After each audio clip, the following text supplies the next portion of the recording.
Sir बीच में एक news आ रही थी कि एकता मैम का एक नया शो आया, उसके बाद अनुपमा को लेकर एक हो गया था कि आप क्या कहेंगे उस पर? कुछ नहीं वो जो उनकी सोच ये है जो उन्होंने खुद मीडिया में बोला है कि it is wrong to pitch one show against the other and दो औरतों को पिच करना, दो लेजेंड्स को। मेरा मानना है कि अगर क्योंकि नहीं होता तो फिर अनुपमा नहीं होता। क्योंकि ने इंडस्ट्री को, बालाजी ने, एकता जी ने, स्मृति जी ने इस इंडस्ट्री में जो फर्स्ट सीरियल जो एक लेजेंड बन गया, जिसकी वजह से हमें रिस्पेक्ट मिल रही है, वो क्योंकि है। और यही बात वो हमेशा जब इशिका जी से भी मिलती है, मुझसे मिलती है, और जब मुझे उन्होंने फ़ोन भी किया एकता जी ने कुछ दिन पहले, और यही बात कही that Anupamaa is a brilliant show and she said, Rajan ji the interview has said Anupamaa will always be number one.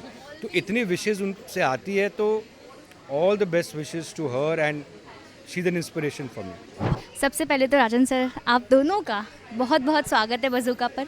Sir कैसे हैं आप लोग? मैम आप कैसे हो? प्लीज़ हमें बताइए कैसे हो, क्या चल रहा है आजकल?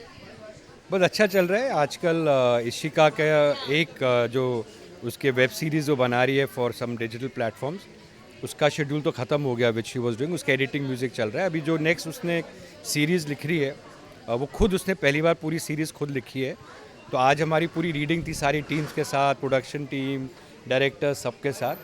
तो अपना काम कर रही है and of course she is very dedicated to this stay babies and everything. तो आज बहुत अच्छा लग रहा है यहाँ पर आके। अच्छा इशिका, अभी मैंने राजन सर से पूछा क्या चल रहा है, राजन सर ने अपना नहीं बताया, आपका बताया। एक पिता का यही कर्तव्य होता है कि वो खुद से जब पूछा तो अपनी बहुत ही प्राउड और गर्व के साथ अपने बच्चों के बारे में बताता है।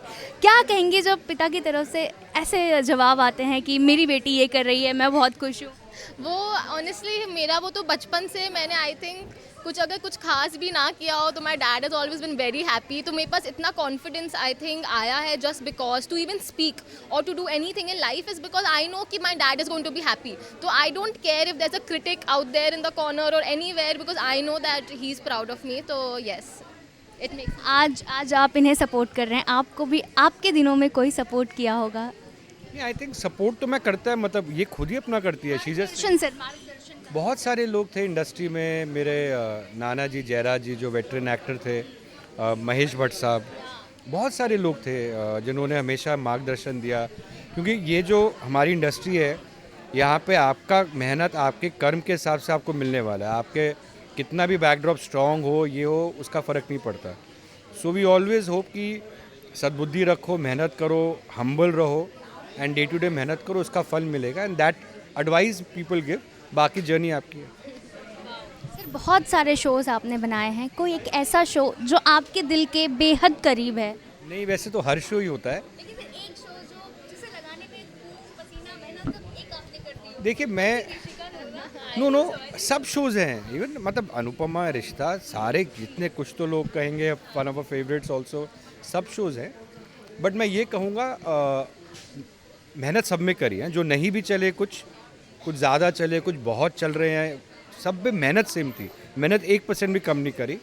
मगर जिसने कंपनी को फाउंडेशन दिया, जिससे डायरेक्टर्स का खड़ा हुआ, जिससे मेरी एक आइडेंटिटी बनी इस इंडस्ट्री में, 16 साल डायरेक्ट करने के बाद एक प्रोड्यूसर की जो आइडेंटिटी बनती है, और पहले शो से आपको जज करते हैं चलेगा नहीं चलेगा, वो है सपना बाबुल का विदाई। जब स्टार प्लस 4 नंबर पे था, जीआरपी डाउन थी, वो शो आया, एक सिंपल कहानी आई, मेरा पहला शो, और वो शो ने एकदम से 2 महीने में नंबर 1 बन गया। तो उसने जो करा ना, उससे बाकी शोज़ को एक प्लेटफॉर्म मिला। तो वो शो का मैं हमेशा नमस्कार करता हूँ कि उस इब्तदा से, शुरुआत से आज बाकी शोज़ को एक पुश मिल गया। सर पहला हमेशा स्पेशल होता है, सर ने अपना स्पेशल बताया, आपका कौन सा स्पेशल था सर का?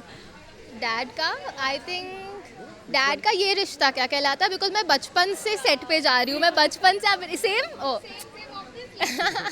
किसको नहीं पसंद होगा ये रिश्ता क्या कहलाता है? सर वो आइकॉनिक शो था सर, आइकॉनिक मतलब था नहीं। ऑब्वियसली है, मतलब ऑब्वियसली है, लेकिन वो जो सितारे थे ना उस टाइम पे, हिना खान, करण सर, मतलब वो अलग ही था सर। कब हो सकता है कभी एंट्री हो शो में? ये इंडस्ट्री है, यहाँ पर नेवर से नेवर, कभी कुछ भी हो सकता है। सबकी बरकत हो, देखते हैं क्या होगा आगे। कभी दिल किया कि जो पुराने सितारे हैं आपके, उनको लेकर फिर से कोई एक नया शो खड़ा करने का, एक नई मेरा हमेशा मानना है कि कास्टिंग होती है कैरेक्टर के हिसाब से। जब वो कैरेक्टर लगे कि ये कैरेक्टर इसके बगैर शो नहीं, जैसे मुझे पता था कि रूपाली गांगुली के बगैर अनुपमा नहीं बन सकता, यही रूपाली गांगुली है। गौरव खन्ना ही अनुज है, कोई और अनुज आ ही नहीं सकता। तो वो कास्टिंग होगी अगर वो अवेलेबल होंगे तो। यही एक सोच होती है सर, मतलब हेड्स ऑफ टू योर सोच, योर थिंकिंग। सर बीच में एक न्यूज़ आ रही थी कि एकता मैम का एक नया शो आया, उसके बाद अनुपमा को लेकर एक हो गया था कि आप क्या कहेंगे उस पर? कुछ नहीं, वो जो उनकी सोच ये है, जो उन्होंने खुद मीडिया में बोला है कि it is wrong to pitch one show against the other, and दो औरतों को पिच करना, दो लेजेंड्स को। मेरा मानना है कि अगर क्योंकि नहीं होता तो फिर अनुपमा नहीं होता, क्योंकि ने इंडस्ट्री को, बालाजी ने, एकता जी ने, स्मृति जी ने इस इंडस्ट्री में जो फर्स्ट सीरियल जो एक लेजेंड बन गया, जिसकी वजह से हमें रिस्पेक्ट मिल रही है, वो क्योंकि है। और यही बात वो हमेशा जब इशिका जी से भी मिलती है, मुझसे मिलती है, और जब मुझे उन्होंने फ़ोन भी किया एकता जी ने कुछ दिन पहले, और यही बात कही that Anupamaa is a brilliant show, and she said, Rajan ji interview has said Anupamaa will always be number 1। तो इतनी विशेज़ उनसे आती है, तो all the best wishes to her, and she's an inspiration for me.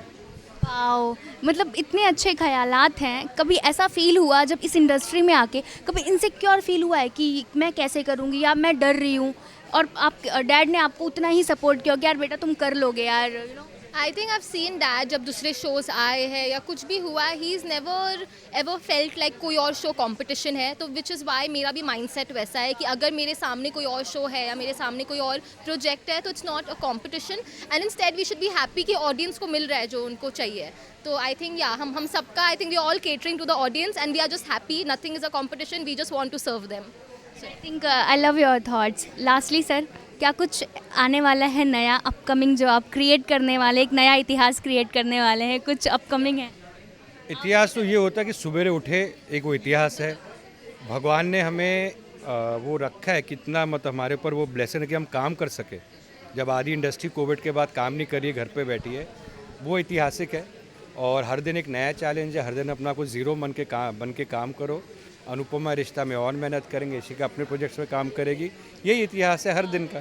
Thank you so much Ishika and Rajan sir हमसे बात करने के लिए। इशिका, आई लव योर थॉट्स लिटरली, और मैं हमेशा चाहूँगी सर आप प्लीज़ ऐसे ही मार्गदर्शन करते रहे। Thank you thank you so much. Thank you guys. Thank you sir.